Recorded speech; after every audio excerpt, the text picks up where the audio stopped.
Everybody always asks me, Max, how did you get into private rentals? How did you make over $16,000 your first month doing private? And it's simple. I mean, I just kind of explain the process a little bit. It's hard to do it all in one video, but I'm going to do my absolute best to try to explain the things that I think you need to be successful in private rentals and really why you should be doing it. So let's talk about why you should be doing it. First off, additional revenue. I mean, you're able to make so much more revenue as opposed to third-party apps and car sharing platforms.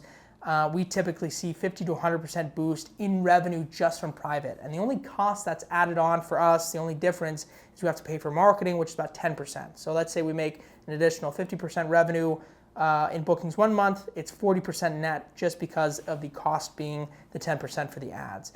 But people are always so worried about getting into private. They don't know how to do it. They don't know where to get started. And I'm going to break it down for you fairly simple in one video.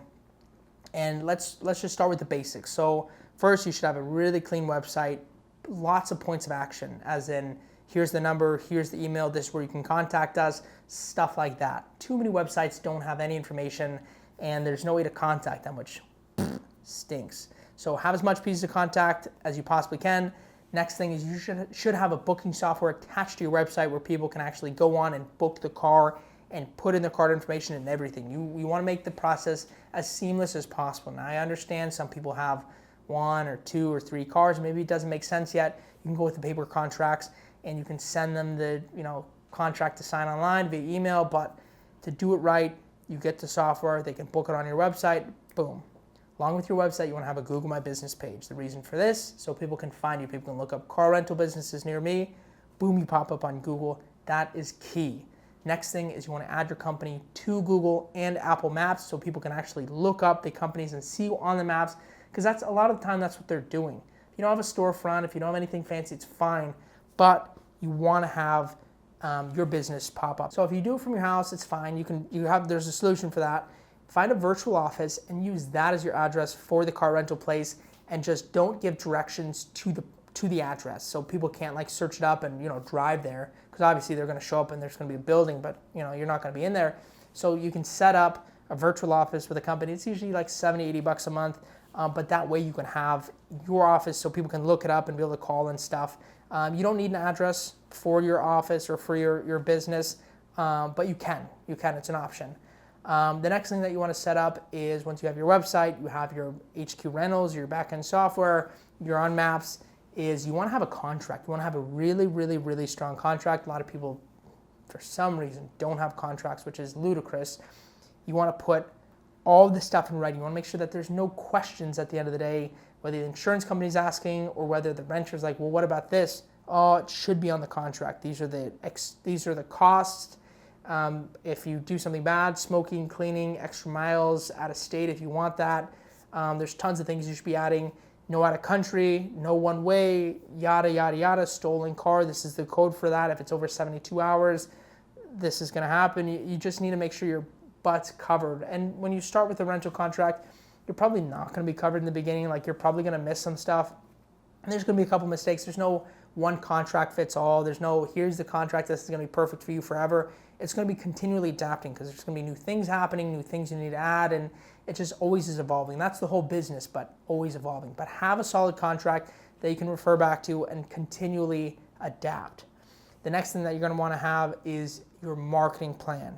This one's pretty simple. I mean, we do just Google. Direct to consumer, we run Google ads just to people looking to rent a car, and it's easy. We spend $1, we get $10 back. So we've spent $8,000, we've made $80,000 on private.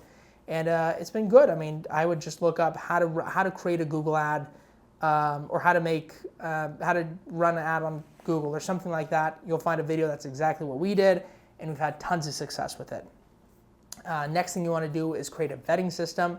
This is very dependent on your city. Like in Phoenix, our vetting system is literally on the phone. We ask them a list of questions, and depending on how the questions go, depends on whether we rent to them or not.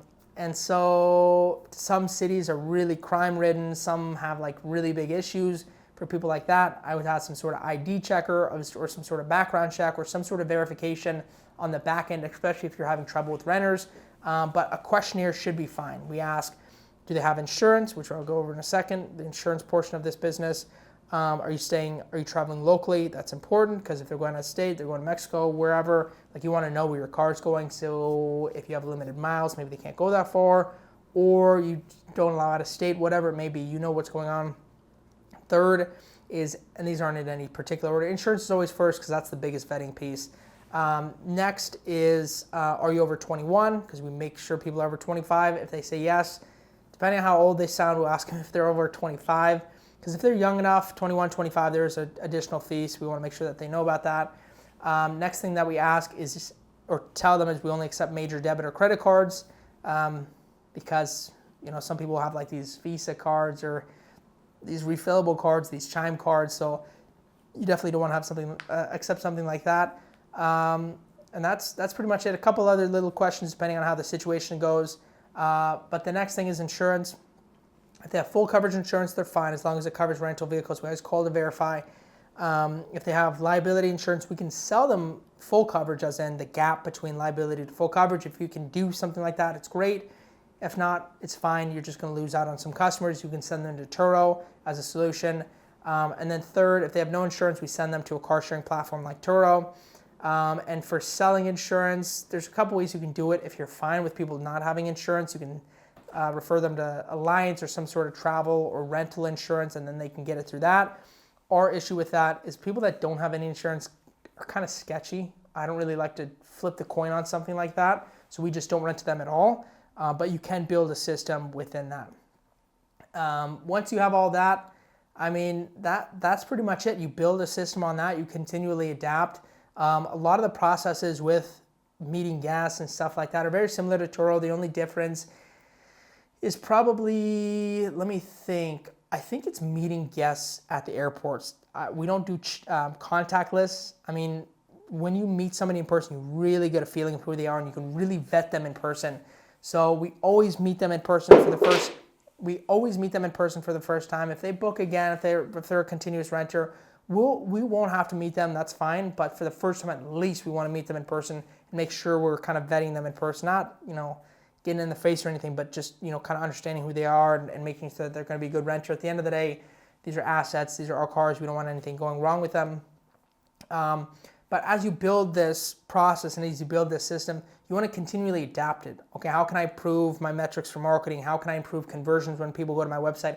How can I allow more people to book? How can I do this? How can I do that? There's always different things you should be doing. How do I get partnerships set up with businesses near me? I mean, there's hundreds of ways or infinite ways to continually adapt your business, and that's something you need to be doing. If you set it and forget it, whether you're on Turo or whether you're doing a private system, that's not good. You're not going to go anywhere. You're going to hit a wall. You're going to stop at some point. But if you're continually adapting, there's truly infinite growth. There's infinite ways you can expand. So that's my 2 cents on how to build a private company. I know it sounds simple, but that's practically what it is.